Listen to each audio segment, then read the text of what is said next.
All right, this is the American Nightmare Podcast, episode number 25. Woohoo!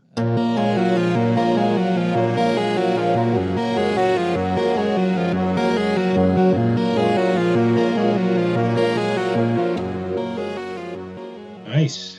We're recording on April 30th, 2020.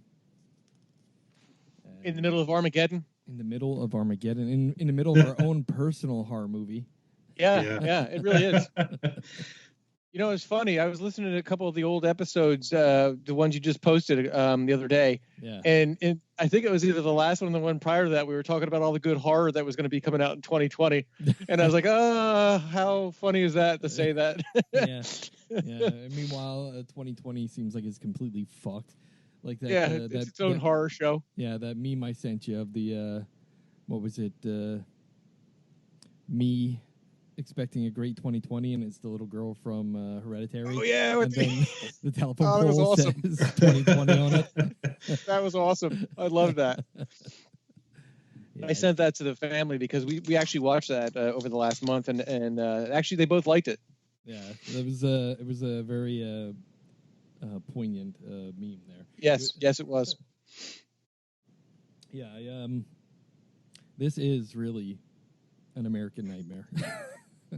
Just right. Like when this whole event started, when this whole virus started, I was thinking, wow, I wonder if we're going to be prepared. Because think about it, if you look at the SARS outbreak, like, did you even hear about it? Did you even hardly know about it? They hardly even mentioned it on the news. Yeah, there was a couple thousand, like, what is it, 20 or 30,000 people got infected with it, and then it was just like gone. Mm-hmm. Same thing with Ebola, 1 or 2 patients in the U.S. That was a little scary. Yeah, it was a little scary, but yeah. And then the gone. Ebola. Yeah. And then this thing, which, it's my understanding is it's more contagious than SARS, but less deadly. Is that correct? I think they're still having a hard time figuring that out. Yeah, the numbers are wildly erratic, and that's the other thing too. It's like with the chaos that's involved here, it seems like data collection is totally flawed. Like I'm hearing stories all the time of like, I see stories of like, well, hospitals are just chalking things up to COVID, or hospitals are beginning to hide COVID because they don't want the numbers of the state to look too big. Like Florida now, the Florida State Medical Board has gotten in the center of it, and they're like, oh, we want to evaluate this and release numbers. We don't want it just coming out of hospitals. So I just wonder, like... Yeah, it's going to be a while till we get an accurate, like an actual accurate number. Right, exactly. And in the modern, in the 2020, we're in 2020, and data science is like one of the biggest things right now, right? At the company that I work for, we collect, petabytes of data that come from everything. And then we have these, back in the day, it was like SQL databases with, tables worth of data. Now it's these new technologies. They don't even use SQL databases anymore. Now it's like all graph databases or things like streaming data and petabytes of it. So they got to be able to come up with some decent picture of what exactly is going on and how, my biggest question is how come, one of my friends from Bethlehem was in the Lehigh Valley Hospital on a respirator for 22 days. Right. He got home on Tuesday. Luckily, he made it out of it. Meanwhile, 4 people that I work with died in New York City because they were on ventilators and did not recover. It's the strangest thing. I mean, just the symptoms are different. Who it affects are like you can't get any like legitimate data that you can trust because there's so much shit that comes out. Yeah, and they're saying like there's so many people that are asymptomatic, which just seems wild because you can have one 40-year-old guy that's overweight who's asymptomatic, and you have another 40-year-old guy who's overweight and doesn't smoke who is on a respirator. It's like, well, what the how? What determines how hard you're hit by it? Like, I'm interested to know that aspect of it, and that's the thing that keeps me from going outside. Is like, I don't want to be the overweight 45-year-old guy on a respirator who dies from it, right? Yeah, I hear you. They were thinking maybe genetic code. There's something in the genetic code that some people are predisposed to. But again, that's just guessing too, because we don't have enough data. Yeah. So I'm hoping soon, all these universities out there that are collecting data, processing data, running trends against it are able to find something somewhere that gives us an idea what the hell is going on. Yeah. So we can get out of this nightmare. This horror movie. Yeah. Carmen's brother had the test because he works for the government. Right. And he said it was the worst thing ever. Yeah, they gotta shove it like all the way up into your nose, right? Yeah, he said that Q-tip is like really abrasive at the end, and they shove it way up there, and it's like for 15 seconds. He said it's awful. He said don't take one if anybody asks if you want one. Yeah, well, my understanding is they're developing several new tests now. That like a saliva one. Right, that won't require the stabbing of your nasal passages. Instead, this one is you spit into the little vial and they can get the information right. from there. And this way it's a self-administered test, I think, which is one of the goals they were trying to get to. They didn't want all the medical personnel with PPE having to do these swabs of your nasal cavity. Right. They want to be able to just give you the vial, you spit in it, you close it, they'll take it and go process it. And it's a lot easier to process then too with that, Yeah. So we'll see what happens with all this, but hopefully it ends soon. My guess is it seems like everyone keeps talking. Well, when it gets warmer, hey, dude, in Southern California it was in the 90s the past week, and now it's 2 weeks ago it was in the 70s. This past week it was in the 90s. Today it's 75. Yesterday it was around 80. It's still growing here. There's still more infections every day. And there's other countries too, like that are already in their summer or warm typically, and are still having outbreaks. And it makes me feel like things are not going to get back to normal for a while, and that sucks. It sucks for the economy. It sucks for small businesses. That's the other thing. All these restaurants near me that just like 2 restaurants that just opened up right before the virus outbreak. Just went out of business this week. They said they can't sustain the rent without getting more business. So even with the delivery stuff, they can't do it. We've been trying to hit up the local some of the local businesses to get dinner on the weekends or something like that. But so I said to Kim, I'm like, their food is good, but there's a big difference between getting it takeout and bringing it home in a cardboard box and opening it up, and it's lukewarm now. It's just not the same. I get supporting them, but when you're eating stuff that you'd rather not eat just because it's takeout. And then you have some businesses I know in downtown Bethlehem, they have Social Still. I gotta imagine they pivoted to hand sanitizer because they did.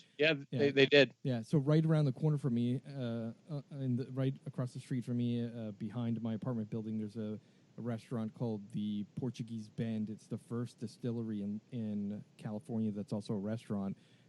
They pivoted to 500 gallons a day of hand sanitizer that they're giving to all the California hospitals. Nice. So companies that can pivot with their business under this crisis will survive, and those these restaurants that just opened are screwed, and that sucks. That does suck. But I don't agree with people that say the cure can't be worse than the disease itself, because the bottom line is if we just go, all right, open it up, we got to save the economy, we're just going to have more dead. We're going to be piling bodies, Yeah. So good times. Indeed. It's a great discussion to have on a horror movie podcast. You know what's going to happen? You know what's going to happen from this? Somebody's writing a script right now. Oh, definitely. And they're going to turn this into a horror movie. All right, so let's get started with some horror movie news.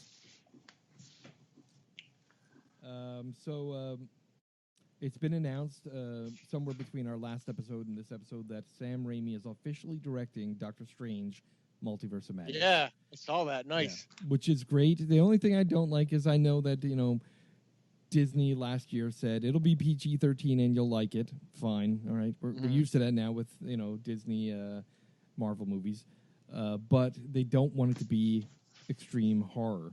And I do believe that Sam Raimi's the right guy for this, because the previous director did a lot of great horror movies, but Sam Raimi can do a lot of great horror comedy that doesn't have to push that horror limit. I think he is really the guy for the job, and I'm excited to see what he makes of it. Yeah. Speaking of Sam Raimi, he has a show. I don't know if Sal, do you have Quibi? No, but that's another news story. Here, 50 States of Fright, I think it's called. Yeah, so everyone is saying this is the show to watch. Like, this is one of the best horror series they've ever seen. What's it called? It's called 50 States of Fright. Yep, 50 States of Fright. 50 States of Fright. Sam Raimi. And it's on Quibi. Yeah. Now, it's getting tough for me because we're getting ourselves back into this goddamn situation that I don't want to be in. I cut the cord with cable companies because I was paying so much money for so little content. And then here I am again. Now I've got Netflix, Hulu, Disney Plus. I'm contemplating Shudder because you see all the great crap that's on Shudder. Shudder's got some really good original content. We've probably watched 4 movies over the last month that was Shudder originals, and they were good. Yeah, like I'm really say they were like awesome, but they were good movies.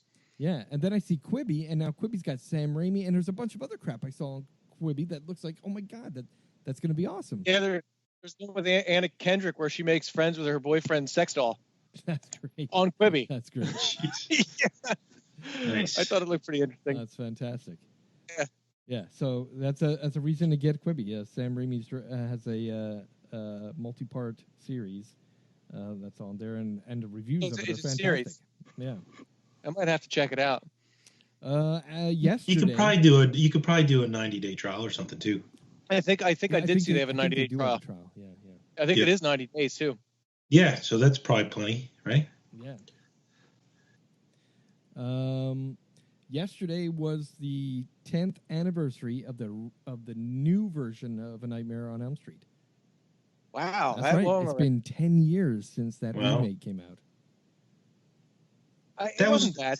I liked it. Yeah, it wasn't bad. No, it wasn't horrible. As a matter of fact, my daughter and I watched it a couple weeks ago. With this. I like how they did they dived a little bit more into the back story on it, which I liked a lot. And they made him gritty again too, which was nice. Yeah, his voice. The original Freddy was gritty, and then he became more of like comic relief in the later movies, and they went back to gritty with this, which I like. I don't. Yeah, like his one-liners in the remake weren't as, you know what I mean. He said them, but it was scary. You know what I mean? It was like, it wasn't like comedic. It wasn't hamming it up like Robert Englund. Yeah.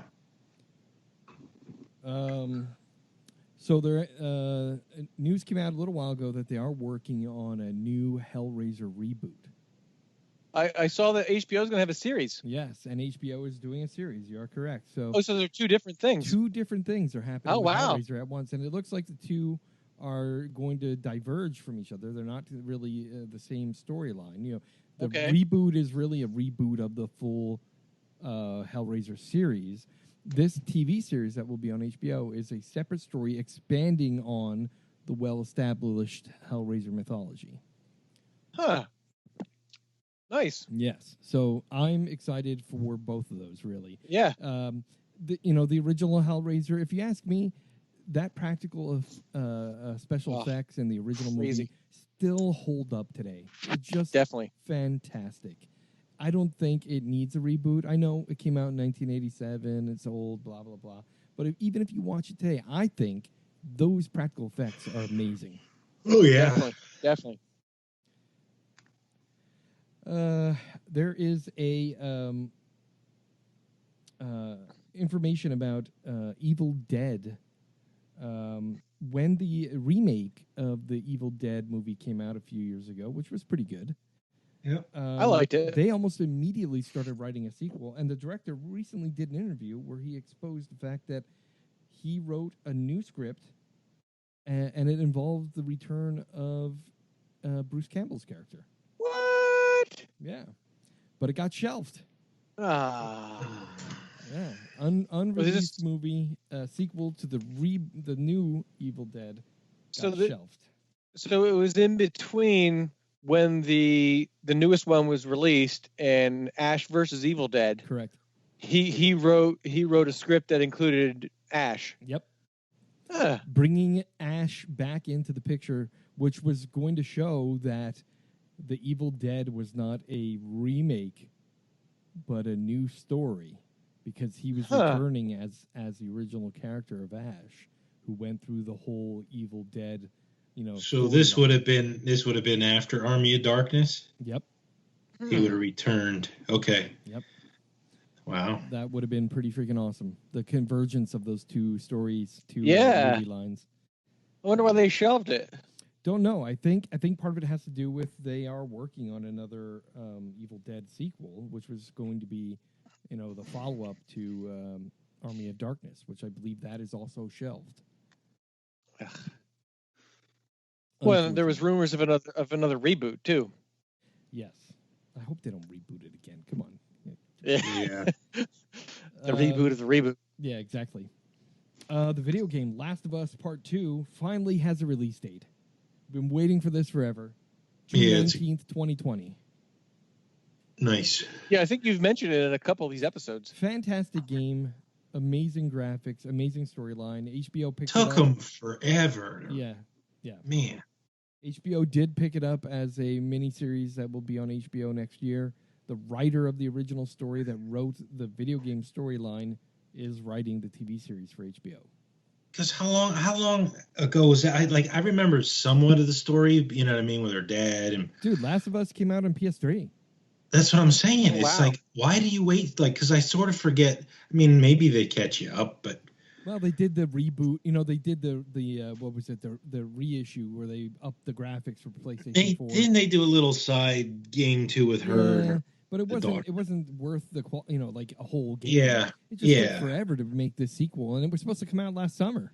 And that's why I said I sort of remember the story, but I don't. You know what I mean? I remember the monsters and what happened with her dad, but outside of that, it's like I totally forget because it's been forever. Yeah. Great. But no, I remember it. It's an awesome game. It's a great game. Definitely, if it's not something you played before, I recommend our listeners to play it if they've got PlayStation 4. I don't know. Is it on Xbox too? I don't think that it is. Right? It was a Sony exclusive. I think it was exclusive. Yeah, I think it was Sony exclusive. But Last of Us 2, there's a trailer up online that you can watch. It looks like it's going to be pretty good. I'm definitely gonna grab it. Stephen King, I'll tell you, this guy is batting 1,000. He has another book, The Girl Who Loved Tom Gordon, being adapted into a movie. Jeez. And it's being adapted by the co-creator of the Netflix series, I'm Not Okay With This. Oh, okay. Craig, have you watched that yet? Yes. What'd you think? Fucking amazing. It was good, yeah. In that last episode, were you just like, what? Yep. Any series that starts off with "Dear Diary, go fuck yourself" is going to be. And she's walking down the street all covered in blood, and you're like, "Wait a minute, what the hell's going on here?" Just happened. Yeah. It was such a good show. Yeah, it was fantastic, and she does a good job too. Yeah, she's a great actress. Oh yeah. Yep. Oh, and the kid that played Stanley. And the neighbor. Oh yeah, he's a Stanley. He's good too. Stranger Things. Stanley. Yeah, that was just fantastic. Yep. No, it was an awesome show. Awesome.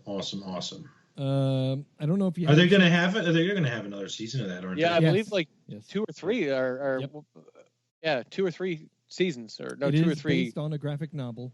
Or a comic book? Yep. Or no? Yeah. Yeah.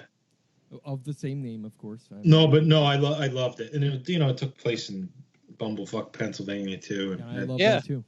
Yeah, Pittsburgh. But no, I was surprisingly I loved it. It was I posted about a week or so ago up on our Facebook page, Stephen King reading the first chapter of If It Bleeds, his new book. If you like The Outsider, the character of, I did. What the hell was her name? That was a slow burn, man. The girl who's like a psychic or whatever the hell she was, or just shit. Yeah. This is a story about her. Yeah, there is a story that involves interesting. her character in there. Interesting. Okay. Yeah, she's interesting, isn't she? Yeah. If it bleeds is a collection of short stories, and one of those books in there actually has. Man, I cannot remember her name. What the heck was that character's name? Yeah, I don't remember her name off the top of my head either. Holly. Isn't it Holly something or other? That sounds Holly right. Gibney. There you go. Right? Wasn't that right? Holly Gibney? Yeah, Holly sounds right. You watch so much shit and yeah, and especially now. Especially now, I know. But yeah, I mean, I was excited to watch it, and like I said, I don't. Have you guys watched Mr. Mercedes at all? No. It's another series by Stephen King. It came out 2016. I think there were 3 seasons, 16, 17, What's that 18. That was on Amazon? Yeah. Yeah, and Holly Gibney was in there, but she was played by a white woman. Oh, really? Yeah, they whitewashed her. Bastards. Yeah, but she's a recurring character in, as far as I know, 4 stories now. Yeah, she's got some interesting capabilities or powers, whatever you want to call it. Yeah, it's a fantastic series. AT&T Audience Network. What? The Audience Network. Is that AT&T's like streaming system? Audience Network. Must be. But Mr. Mercedes, let's see, that came out. The original release of that was August 2017. And it was on... It's on video. It's on Prime Video. It's 99 cents. It's on Vudu, YouTube. Yeah, that's it. So it looks like you can rent it on Prime. Yeah. I know it's not included with the Prime service, but you can get it. Yeah. But it's a pretty good series. It's a true crime series. It was definitely worth watching. All right. Let me see. I think I might have one more thing to talk about. Creep shows coming on AMC. Yeah, I saw you said that. I've been watching it on Shudder. Okay. It's good. It's good. It's definitely got that creep show vibe to it. Okay, cool. Yes, and my understanding is there's another zombie series that was being developed for Shudder that is going to show up on AMC also. What the hell was the name of it? I don't know. Damn, I'm going to have to find it now because it's going to eat at my brain trying to figure out what it was. Zombies, it's going to eat your brain. Exactly. That's funny. Yeah, brains. More brains. It's called Blood Quantum. Oh. So Shudder has a new zombie film called Blood Quantum. It is a Shudder original. There is a red band trailer that I will post on the website nice. With this. It looks really good, but my understanding is it's also going to come to AMC, of course, with a less violent, less bloody version of it. Is it out now or it's coming out? It's coming out. Let's see if they have the release date here. I don't see a release date. I'll have to check the Shudder homepage. It looks like it might actually be out already. Because I don't see a date here. I see the trailer and a short synopsis. The film was set in 1981. The dead are coming back to life outside of an isolated reserve of Red Crow, except for its indigenous inhabitants who are immune to the zombie plague. Oh. Taylor, the tribal sheriff, must protect his son, a pregnant girlfriend, apocalyptic refugees, and reserve from the hordes of walking white corpses. Sounds familiar, right? Yeah. Those old 80s zombie movies. Yeah. So that looks pretty good. It's got a lot of critics saying this is definitely worth watching. Nice. RCN gave a free weekend of all the premium channels, and The Dead Don't Die. It was on Cinemax. Oh, nice. I watched that one again. It Chapter 2 was on HBO. Yeah, so there's a lot of good. It Chapter 2 was on HBO. Yeah. I rewatched that. Yep. The Lighthouse is on Amazon Prime. Yep. Because of their A24 connection, right? Remember, I think Sal, you discussed that they had a contract or something with A24. So I didn't start watching that one yet. But have either of you guys watched The Hunt? No, not yet. No, that's on my list. It was really good. Was it? Okay. Good. Yeah, Maybe I mean, this weekend. It's like a dark comedy / political. It was. It was crazy. Like all the people who are stars in it, like they don't last very long. Like in it, there's a lot of blood and guts in it, and it's funny. It was a really good movie. I think I want to give that Gretel and Hansel a chance too. Yeah, that was out over the winter, right? Yeah. Yeah, that looked good too. I think Fantasy Island just came out for streaming too. Yeah, okay. I saw that too. But I heard a lot of bad things about it, so I don't know if I want to waste the money to watch it or. Yep. Did you saw it? I did not. I haven't seen it either, but I did see the poor reviews. I was looking up on. It got Rotten a lot Tomatoes. of bad reviews. Yeah, Rotten Tomatoes did not give it any love. Blumhouse has hit a bad streak here. Yeah, they invest in a lot of films, a lot of scripts. So you can't bat 1,000. That's true. That's true. And the movie we're going to be talking about tonight was, I think they were invested in that too. So yeah. Blumhouse and Hulu have a partnership anthology, Into the Dark, which we've talked about. It's great. Of these episodes. There's a lot of good stuff really on there. Yes, a lot of these films are really good. But there's some bad ones too. Yep. But there is a new one coming out June 12th called Good Boy that is going to be starring Steve Guttenberg and Judy Greer. What? Yeah. What? Yeah. Oh, nice. Yeah. It's part of that series? Yep, it's part of that series. I saw that movie, Good Boys. That was hilarious. No, this one's called Good Boy. Good Boy. Okay. This is not the vulgar kids. Showing up on your doorstep with the leather mask. It is great. This necklace smells like shit. Yeah. It's an owl. It's an owl. Yeah, they're anal beads. That was so good. Good boy. All right, so let's move on to our top 5. Yep. This month we are doing top 5 animal horror. Yeah. This was a difficult one. I had a pretty easy time with this. Well, there's just so many. Counting insects, really animals too, right? Yeah, for sure. All right. So last episode we did me, Craig, Chris. So this time around it's going to be Craig, Chris, me. Okay. All right. There's a lot though. Oh yeah. There is. Number 5, I went with Willard. The rat. I guess you call it a remake. Dude, it was so good though. Yeah, the 2003 with Marty McFly. What's his name? What's his name? He plays a good creepy guy. He does.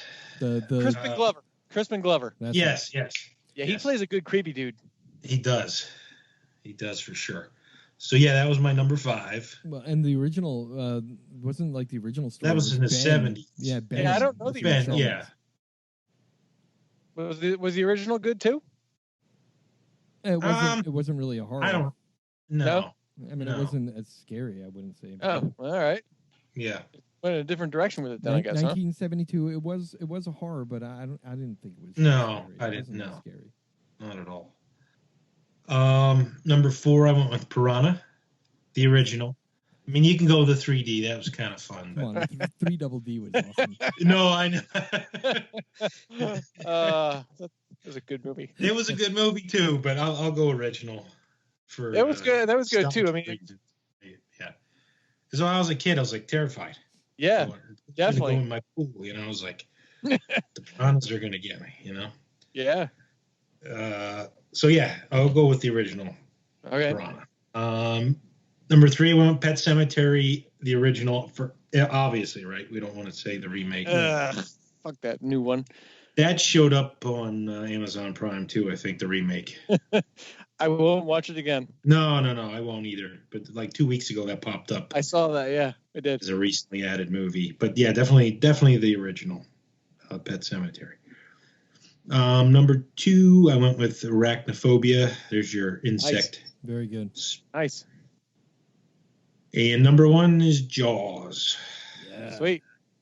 I mean, that movie holds up well too. Oh God, I watch it every time. It's on like every week, and I'll turn it on late at night and just watch it. And it like it's crazy. Like you still get. I mean, they did such a good job with the suspense and the build up in that movie. Like you still get like drawn in and scared watching it. Yeah, yep. Still. Yeah, when the sharks in the water and the people. Yep. And I do have some honorable mentions. I have Graveyard Shift. Oh yeah, I forgot about that. You know what? That's why I made honorable mentions. It was a great book. Like the short story Graveyard Shift was freaking awesome. That movie did not do it justice. No, it didn't. But it wasn't terrible. And Eight-Legged Freaks. I like that. Yeah, Eight-Legged Freaks. That's good. And those are my 2 honorable mentions. All right. You all right? Chris. Who's coughing there? You gonna make it? What are you doing? What are you doing to cough? Man, cover up. What are you doing to cough? I'm smoking some chronic. Yeah, this is what is this one? Granddaddy Perps. Nice. What do you got? Is it a hybrid, an indica? This is a solid indica. Nice. You could be sleeping before the show's over. Oh, I'm up next? Yep, your turn. Okay, my number 5 is Stung. Have you guys seen that one? Oh man, yeah. All right. It was like Wasps. It was kind of like a comedy horror because it was so over the top. Yeah, it was super gross, and the wasps like kept getting bigger. Like they started out as regular sized wasps, and by the time the movie was over, they were the size of like a house cat. Yeah. I liked it. There was good acting in it, and it was gross, and it was comedy horror, and I always liked those. Yeah, it was great. Yeah. My number 4 was Piranha 3D. There you go. You said the original's good, but like there was so much good shit that happened in the remake. For sure. And again, it's comedy horror, which is kind of my thing. The kills were better in the remake too, I think. Yeah. Oh yeah. And plus there was the scene with like the girls underneath the glass bottom boat. Oh, the glass bottom boat, and what's his name is the creepy Jerry O'Connell. Jerry O'Connell is the king of horror comedy. Yeah. That is all kinds of horror comedy. Yeah. That reminds me. I think I said Deep Murder is on Amazon Prime now. And if you haven't seen that yet, you got to watch that. It's hilarious. Okay. Number 3 is The Voices. It was with Ryan Reynolds and Anna Kendrick. I don't even think I've heard of that one. Ryan Reynolds is a serial killer in it, and his cat, Mr. Whiskers, talks him into killing people.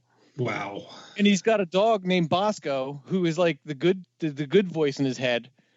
And actually, Ryan Reynolds. I heard about it. I didn't see it though. He does the voices of both the cat and the dog, but he gives them both accents. It's another comedy horror, but it's pretty gruesome. Like there's some good kill scenes in it, and he ends up talking to a head that he puts in his refrigerator. And it was like a 2015 or 2016 movie, so it's not like that old. It's not like before he became Ryan Reynolds. But I was a big fan. Gotta check that one out, dude. It's really good. The Voices.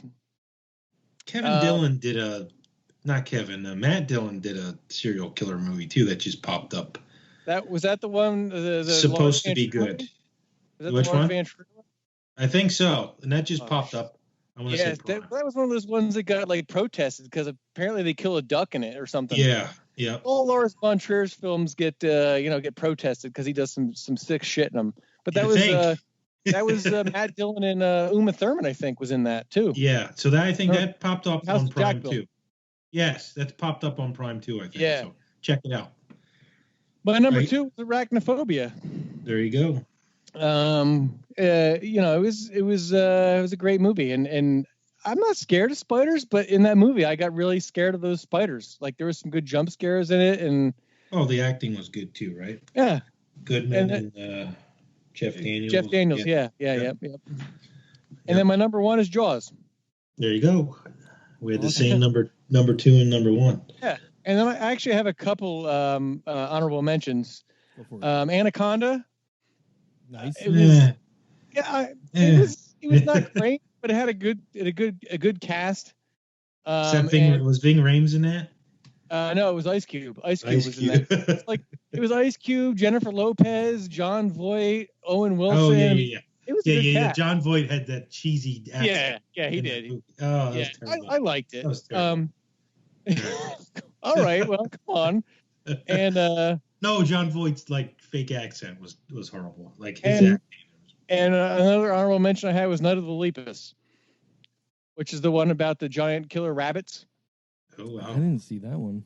No, it's like from it's in the 1970s, and it's I don't know if they were trying to be serious with it, but it was like they were trying to be serious, but it was so cheesy that it was funny. They actually used real rabbits, and then when they had the kill scenes, it was just a dude in a rabbit suit. Oh, I've seen it several times. If you're bored one night and want to see like cheesy 70s horror, watch Night of the Lepus. They used to do that too with like real lizards. They used to put those. Yeah, there was that one called Frogs from like the 70s too. They made them look like they were giant. Yeah. So that's my list. Nice. Very good. Good list. All right. Here's my top 5. My number 5, Cujo. That's a good one. Scared the bejesus out of me as a kid. So that one I you know what, it did too, and I thought about it, but that for some reason, like I watched it again and I was like, oh, it wasn't. Yeah, it doesn't hold up. It doesn't hold up. That's how I was with that one too. Like it was scary when you're young, but now you watch it, you're like, why the hell was I so scared of this? Yeah, exactly. It gave me such nightmares. But you're right, Sal. No, I was terrified. Yeah, definitely. My number 4, Nightwing. I don't think I know that one. 1979. I talked about this one in the past. I think I recall you talking about it. It's about vampire bats in the New Mexico desert, and they discover these things like feeding. That's right. I remember you talking about this. They construct this giant electric fence to protect them from the bats. It was pretty amazing. It is one of those movies that was made, released, did so atrociously horrible. You cannot get it anywhere. It's not on Blu-ray. It's not on DVD. It's not on any streaming service. Trust me, I've looked for it for the past 2 years trying to find it because I have such vivid memories of it. It was one of those movies that was on HBO, and as a kid, I could watch it on HBO like 1,000 times a month. I like there's scenes of it that are drilled into my head, and I know so well. That I just wish I could find the movie to have a copy of it. Says you could do it on DirecTV. Really? Yeah. Look at that. Well, I'm not getting DirecTV, but I looked everywhere else and it's not there. I even tried to find it illegally and couldn't find it. Yeah. My number 3, Willard. Okay. Oh, there you go. I really do enjoy that movie. My daughter thinks it's creepy as hell, and I like it. I really do. Even when I just remember watching Ben when I was a kid, and then I would always talk about Ben and Willard, and my friends would be like, what the hell are you talking about? I'm like, you don't know Ben? And then when I was a kid, I had a pet mouse I named Ben.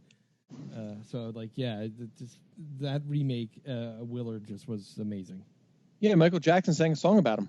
That's right, and it was for the 1979 movie. Yeah. I hope it was a mouse, not a little boy. Yeah. Right. Well, I'm not going to make any comments. I had a couple comments along the Richard Gere lines, but sorry. All right. My number 2, Arachnophobia. That's funny. Is that the first time we ever hit 3 in the same slot, or no? I don't know. I don't think so, but it's funny that this is it because this one I saw in the theater with some friends, and we actually went back to the theater to watch it a second time. Yeah, I saw it in the theater. Good. It's a really good movie. Yeah, I think I was a date. It was a surprisingly good movie, yes. And my daughter, and I watched it last month, and she was scared. She freaked out. Yeah, it holds up. It holds up too. Yeah. Because there wasn't any cheesy crap special effects. It was real spiders in every scene where they had spiders. It was pretty amazing. Until you get to the end with those really big fake spiders. But even those were pretty realistic. The one that was on fire that ran across the room, the behind the scenes was a real animatronic robot that they created. It looked pretty freaking real. It moved pretty real as it ran across the room. And that was like what, from like 92, 93? Yeah, so like 93, I believe. Yeah. Good animatronics for that time period. Yeah. My number 1 is Jaws. Okay. And because to me, Jaws is a classic. Yeah, it is. No matter how many times you watch it, it still holds up, and it has been imitated a million times, but nobody has ever been able to pull off the fear you have from that original Jaws. Like, that movie is so iconic. Just hearing the music, right? The hair on the back of your neck stands up. Oh yeah, yeah. Seriously. Yeah. You just hear that, you're like, oh shit. And I get something bad's gonna happen. I got a couple of honorable mentions. Piranha 3 Double D. Nice. Just a fantastic horror comedy. The special effects are great. The gore is over the fucking top amazing. Yeah, it is. Also, The Birds, Alfred Hitchcock. Yeah. That doesn't hold up for me though. That doesn't. Yeah. Otherwise, I was scared as a kid, and then you watch it again, you're like, eh. Yeah, but it is a classic. It would have been on my list. But when I was talking about these, animal horror movies, being trapped in the house here with my daughter, I was talking to her about The Birds, and I actually found up on YouTube the original promo video that was played at theaters in front of other movies of advertising of The Birds. And it's Alfred Hitchcock doing kind of a small essay that was fucking hilarious because he's so good, and he's so sarcastic during the whole thing. He's like talking about he had sarcasm. Yeah, like birds are our friends, and we take such great care of them. Look at this bird in this cage. And then he's got like a stuffed bird, and then he's like eating a turkey. He sits down at the table and he's cutting into a whole chicken, and he's like, "Oh wait, why am I eating right now? I want to continue talking about birds and how much we love them." That's funny. It was so good.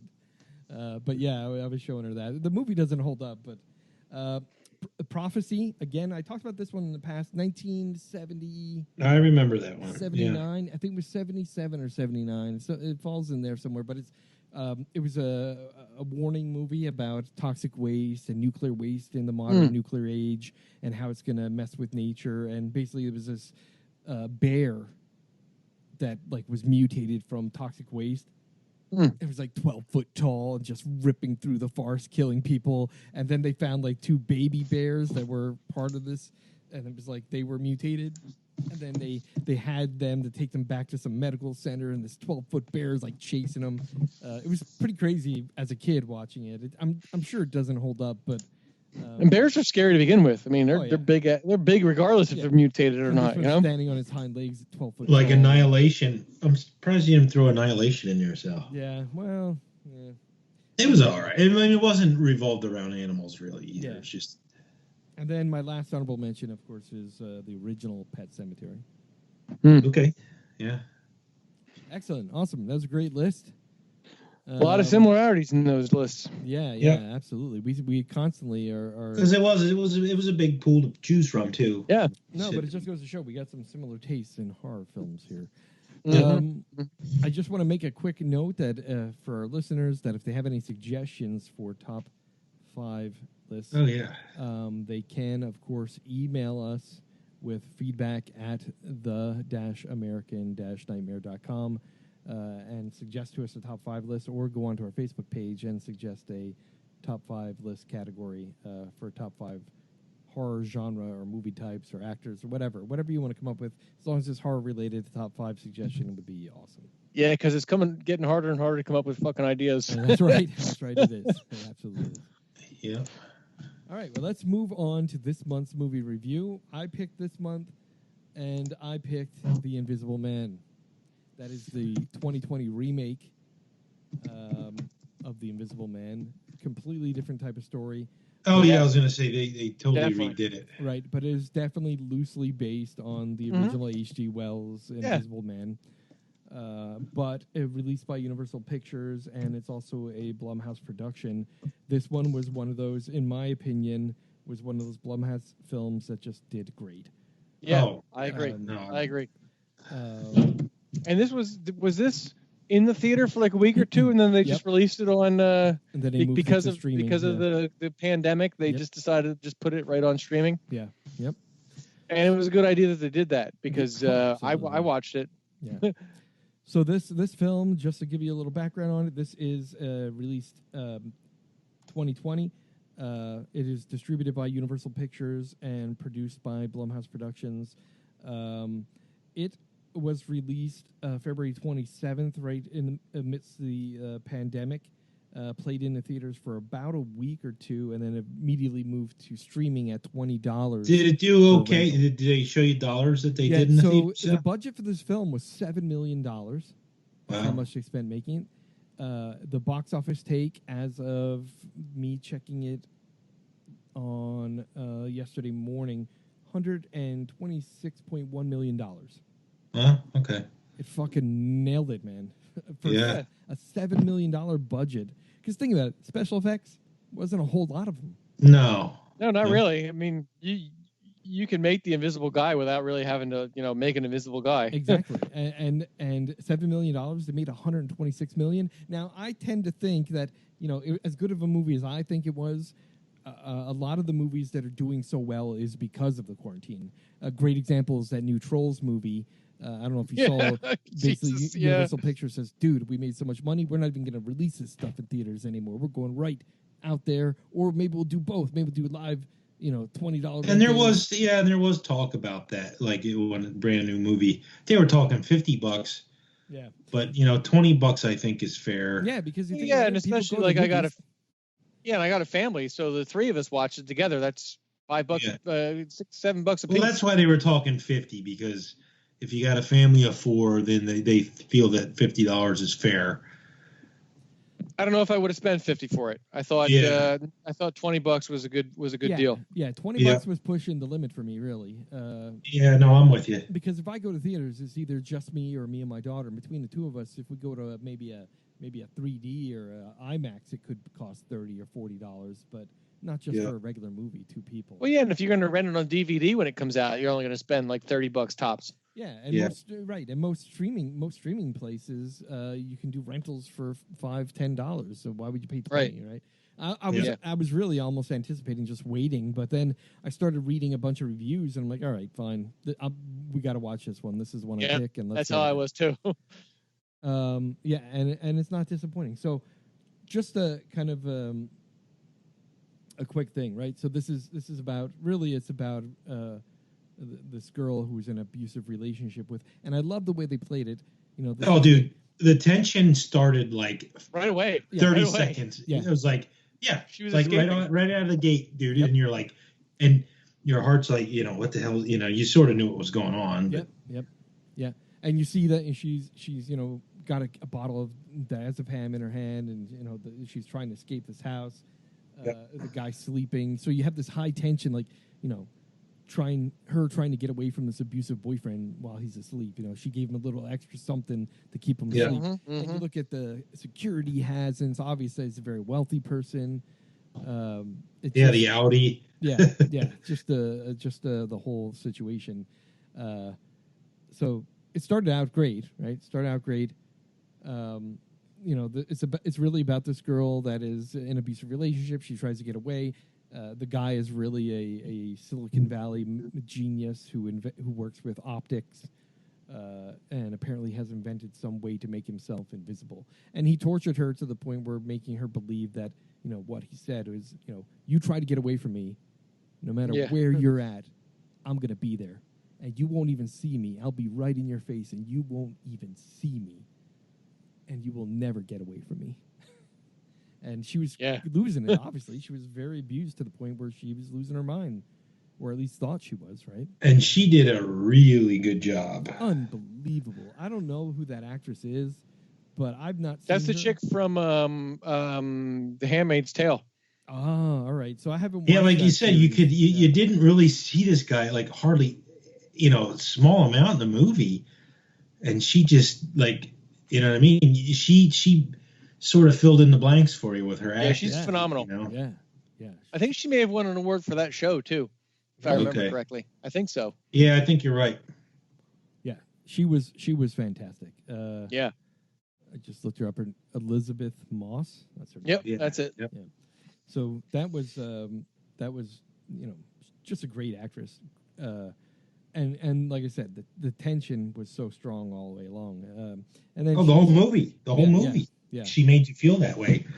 And just I think we should probably say a spoiler alert, because we're going to talk in depth to some of these scenes to go into some sort of discussion really about the special effects that I thought were pretty freaking cool. For the limited amount of actual technical special effects, were pretty amazing the way they pulled it off. Specifically thinking about spoiler alerts, the scene where she's trying to escape the mental hospital in the rain. Now, originally when I saw that going on, the only thing I could think is, all right, this is like the classic Invisible Man. And that's what I thought was going to happen too. Get out into the rain and you can see him, but guess what? You fucking couldn't. Yeah, it was pretty. It made it. It was just as tense. Well, I thought you'd see like the rain like dripping off of him. No, You know what I mean? You didn't even. Yeah. Well, that was the technology that they used to make himself invisible, which was also different from like the original, right? Like the original, it was like an injection of sorts that, besides making him invisible, kind of made him go insane too. Right. This was a cloaking mechanism. Yeah. Where it like mimicked his surroundings. So with it raining on him, it took that into account, I would assume, right? Yeah. Turned it into rain. Yeah, he looked like rain. Yeah, it was pretty freaking amazing. So basically, the when she discovers the suit, it's kind of hanging up on like a thing that holds it stretched out in one of his labs in the basement of his mansion. And when you look at it, it's like just cameras. It's like a flexible suit just covered in cameras. And my assumption on how the way it works is where he's standing, the cameras behind him are filming and projecting in front of him. Right. And the things that are in front of him are being filmed on those cameras and being projected behind him. So it looks like you're just looking right through him. And that's why you don't see like the rain, like I expected, classic Invisible Man, the rain is kind of glistening and running off of, the shape of a man in the rain. In this case, you just see nothing. You don't even, there's like no sign of anything there. The only thing you can see is his footprints, right? If he's walking on carpet. You can't really put cameras on your feet. Right, exactly. Or if he's walking through blood or something and he tracks it through. It was just, those special effects scenes were just amazing. And when she begins to hit him and break part of the cameras, how it kind of flickered a little bit. It was almost, you know what it reminded me of? Fight Club. Remember in Fight Club, every once in a while you get a quick flash of Tyler Durden's character. Oh, yeah. Just like flashing. You're like, wait a minute, what the hell was that? Yeah. That's what it was like with this guy. He's out in the rain. His suit starts to malfunction. It's like, guy there, guy not there. Like in a single frame of film. It was pretty amazing. It was like a hexagon kind of weird. Yeah. When it was malfunctioning, right? It was like a weird... Yeah. So she, she's being tracked by this guy. People start to think she's crazy because he supposedly committed suicide, and she felt relieved and believed that he did. Right. Until that very night, she was like, "He is sitting in my room. He's here." Yeah, that was crazy too. Like the first scene where like you knew he was in the house. You know what I mean? It was like, oh man, you're like, oh man, it got. You know what I mean? Like even stepped up another notch. You know what I mean? You didn't even see him or anything. But then what happened is when she called his cell phone and she heard it buzzing. Yeah. Yep. I was like, well, didn't he do the blanket first though? Like when she was sleeping, didn't he do that? That was the first, right? Where he started tugging on the pulled the blanket off of her. Yeah. Yep. That was like the first time you knew he was in the house. Yeah. But then when she finds his phone and is up in the attic and then she dumps that paint down the attic opening and you see it like run over his suit so you can like see him. Yeah. That part was, I thought was bullshit because like I thought the guy would be covered and he like did a really nice job cleaning up you know what I mean? No, I think the suit, like the paint, whatever it is, the suit technology. Because the paint was in the sink, right? Right. But I'm sure that paint was still on his suit. But his suit was able to mimic it, like you couldn't see any of it, and it wasn't getting anywhere somehow. Yeah. But yeah, that whole scene was just amazing, I thought, when they dumped it and you just see like the outline, the shape of his body for a split second while she freaks the fuck out. Yep. And then when you find out that she's pregnant, that throws a whole twist. I knew, I sort of smelled that early on. But the part that really shocked the fuck out of me to the point where I stood up out of my couch like, what the fuck? Was the dinner scene with the sister. Oh. She's talking to the sister, saying, "Oh yeah, you know, the how knife much, goes whoop." yeah, how much I love you, and I need your help, and I respect you, and I need you to work with me." And then the sister's standing there. Yeah, you know, because sitting there. his sister was sort of pissed, so she sort of got on good with her sister again. Yeah, because he sent that email to his sister. Like he sent her that email like from her. Yeah, that's like, I hate you. You're stepping all over my life. You're making things difficult for me. I wish you'd just go away. And then, you know, she's losing the people around here that support her, which is making her break down even more. When she finally has proof and knows, you know, this dude, I found the suit in his house. I stashed it away. I have the proof I need. He's still alive. He's after me, blah, blah, blah. And then while she's talking to her, you just see this knife go, slice her throat right open. Yeah. And then the knife just appears in her hand. And I'm like, oh my fucking God. Yeah, right? It's like, oh shit. Yeah, I jumped up out of my seat. I was like, no fucking way. What the fuck? Yeah. And then the sister just bleeds out right there on the floor. People start freaking out. In the restaurant, and she's standing there with the fucking bloody knife in her hand. I'm like, oh shit. Yeah. And then that's when I was like, yo, this movie has gone to an extra level of sinister. Like, this is fucking crazy. Oh, yeah, and that's what it was. It was just like, man, this guy's ruthless. Yeah. Ruthless. And then he was. Like I said, you didn't know him that much, but you just knew this guy was wicked, man. Yeah, he was one sick fuck. Yeah. And when she went, you know, to the it turns out the brother is a lawyer and went to him and he did the will and whatnot. Oh, the brother was an idiot too, right? Yeah, but the thing is, like, I was thinking the whole time he's talking at first, I'm like, well, maybe he's in on it. Well, that was the roller coaster ride too. Like, you know, he seemed like he didn't know anything, and then he knew stuff, and then you're like second guessing, and then you find out. Yeah. Right. So when she went back to his office and said how, you know, his brother was abusive to him and all that, I'm like, oh, all right, he's not involved. Yeah. Right. He hated his brother as much as everyone else did. And then all of a sudden, when he shows up at the mental ward, yep, I was like, son of a bitch. You bastard. Yeah. He's in on it. God damn it.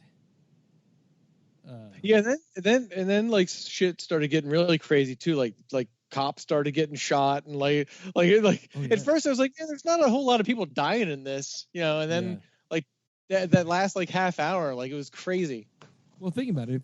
If you find yourself in the presence of a real nasty enemy who's completely invisible, like I said, the difference between this Invisible Man and any of its predecessors is that at no single point was there anything you could do to make him visible.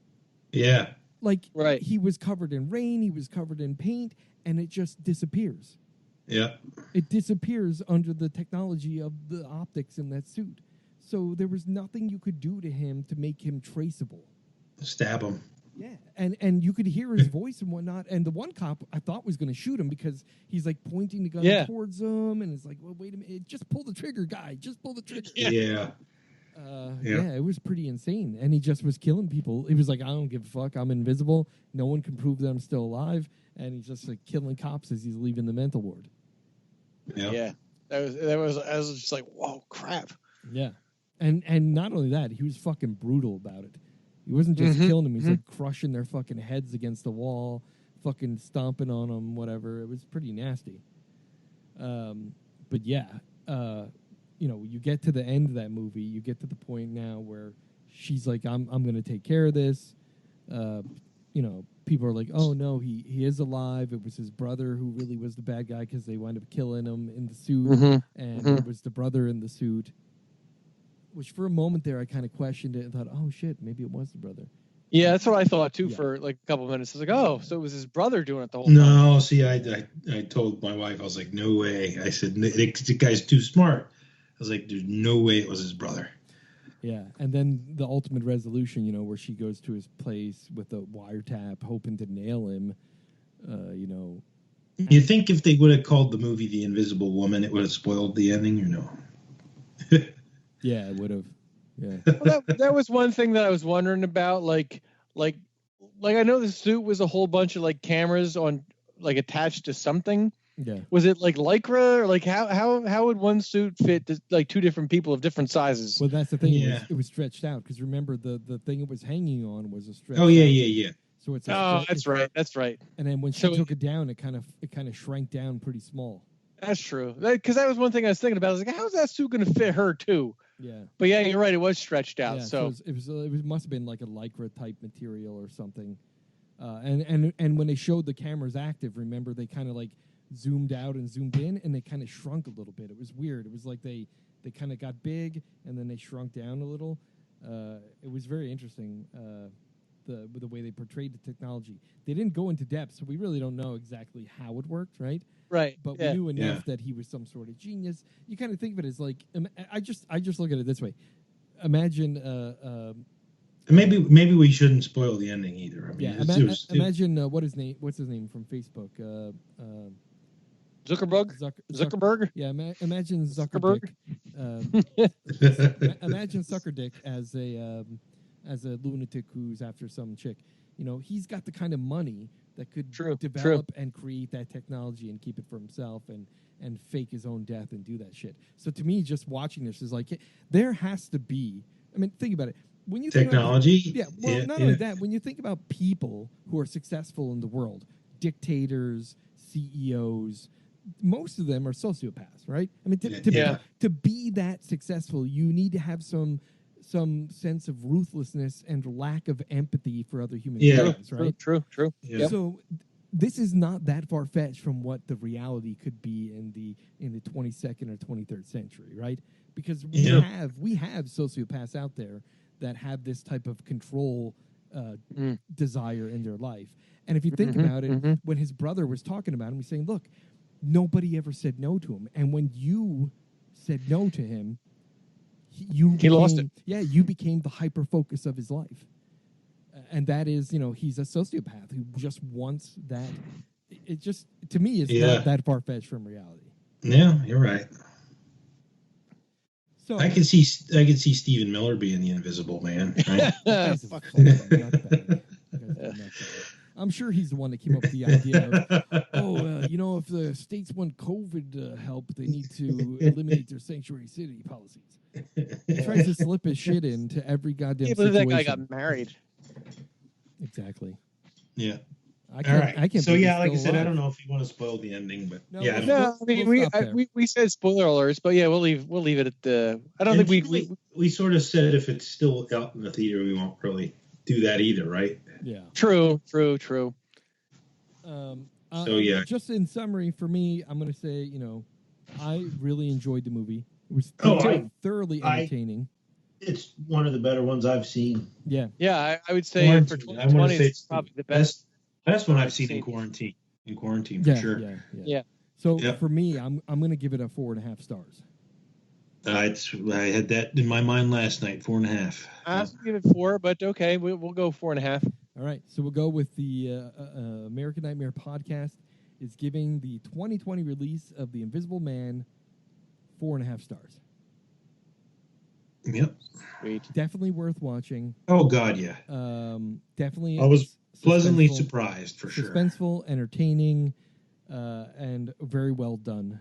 Blumhouse made up for their god awful Black Christmas. Yeah, for sure. Holy crap. So just, in summary, this thing, $7 million budget, $126 million box office, and that's counting streaming in the box office, of course. Because I got to say, it's probably... Oh, that includes the streaming that people have been doing. 50, because it was only in the box office. It was only in the theater for 2 weeks before shit got shut down, right? Yeah. And I will also say this. I don't know where this fits into Universal Monsters universe, right? Because Universal wanted to do this dark universe of all their original monsters. The Invisible Man is one of the original Universal Pictures monsters, right? You think about, the Mummy, the Frankenstein's monster, the Creature of the Black Lagoon, the Dracula, right, the Wolfman, and the Invisible Man, right? And so far as the Invisible Man even appeared in, what was it, Abbott and Costello and the Invisible Man, and the Invisible Man was with the Wolfman or some other shit in another movie during those 1940s, 1950s. I think in the 80s, too, there was Debbie Does the Invisible Man. Debbie Does the Invisible Man. Wow. I think so. Is that the sequel to Debbie Does Dallas? Yeah. Excellent. Yeah, so, yeah. Well, did Universal put out the Wolfman with... Benicio del Toro? Yeah. Was that Universal? I think I so. don't know. The Universal owns They own the Wolfman, property, right? Anthony Hopkins. Yeah, it was like Anthony Hopkins.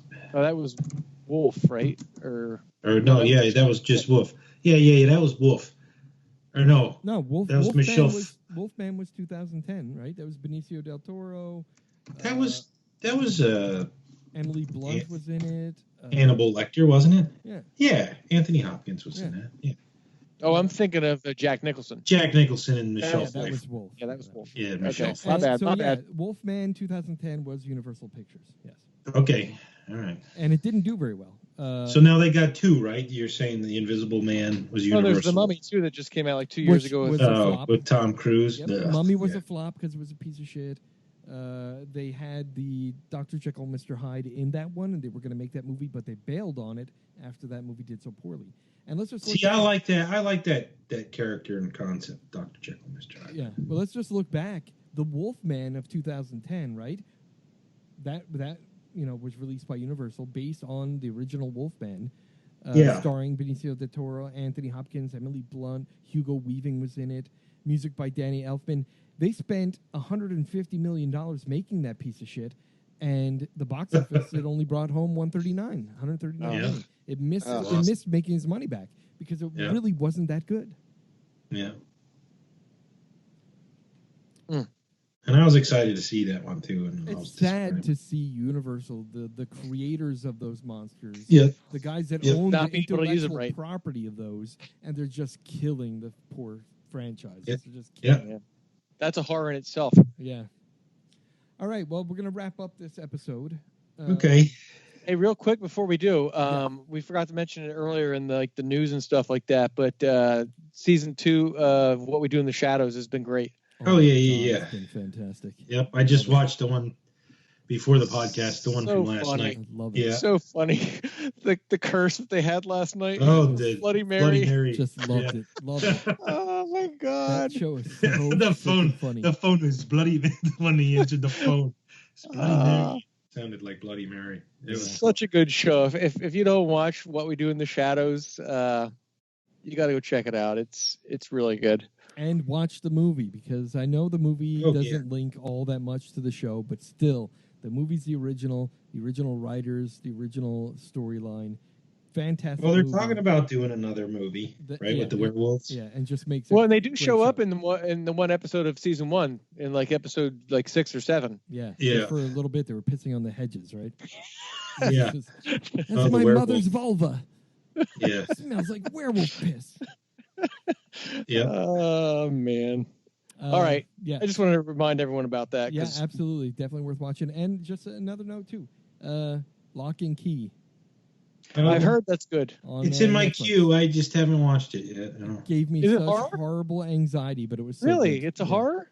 Yeah, it's a horror. It's horror. Horror fantasy, like Harry Potter-ish. Yeah, okay, all right. Fantasy. There's check it out. Blood in it. There's there is death, murder, and horror in it. Yes, it's very good. Okay. All right, I'll have to check it out. Yep. I know it seemed too like Harry Potter. That's why I haven't really watched it. But it's not. I do have it in the queue. It's based on a graphic novel. Once again, it seems like everything starts as a comic book. Written by Joe Hill, the son of Stephen Those guys King. are killing it. Those guys are killing it. Yeah, the King family is wrapping it all up for everybody, huh? Yep. All right, so I'm going to thank all of our listeners. I guess we'll text. Yeah, we'll text. Yeah, we'll but I just want to wrap up real quick. So I want to thank all of our listeners that have been listening. You know, we are reaching some astronomically high numbers that I do not expect of listeners. 132 some odd listeners of 132 listeners for some of our episodes. I posted on our Facebook. We have All the Devils Are Here happens to be our number 1 episode, which, by the way, that movie is complete garbage. But somehow, if you go to Google and search for All the Devils Are Here, we are on the 3rd page. So somehow, not a lot of people are talking about it. There apparently is a lot of books called All of the Devils Are Here. Okay, all right. That have nothing to do with this movie.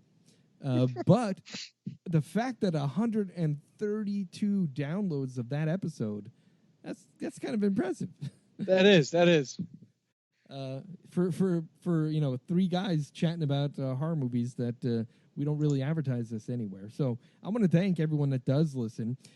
I've released 3 older episodes. Being in quarantine, I got a lot of extra time.